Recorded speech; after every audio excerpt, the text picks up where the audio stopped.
Kāpņu telpā uz sienas kādā dienā parādījās šiltīte ar cilvēciņu, kas kāpja pa kāpnēm augšu. Dīvaini, jo manā mājā nav lifts, un visticamāk, ka cilvēki paši saprot, ka viņiem, lai tiktu uz 5. stāvu, jākāp pa kāpnēm. Šobrīd es gaidu, ka parādīsies šiltīte ar cilvēciņu, kas kāp lejā, lai paskaidrotu cilvēkiem, ka nokāpt lejā var pa kāpnēm ejot lejup.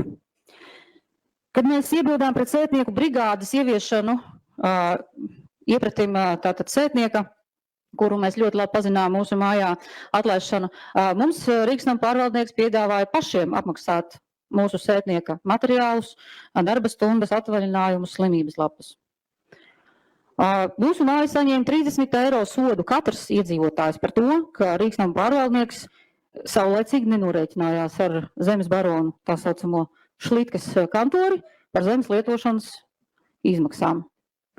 30 eiro katrs iedzīvotājs šobrīd ir saņēmis rēķins, un vakardien pie mums atnāca cilvēks, kurš knapi varēja vispār parunāt, jo viņam 30 eiro ir liela nauda. Es varu lasīt vēl daudz dažādus sūdzības no iedzīvotājiem. Rīgas nama pārvaldnieks kā pilsētas kapitāla sabiedrība, tam pēc būtības ir jābūt kā paraugu uzņēmumam Rīgā, pie kura visi māju kopīpašnieki vēlas tikt. Šām var saprast, ka viss būs kārtībā gan ar mūsu naudu, gan ar mūsu pakalpojumiem. Diemžēl tas tā nav.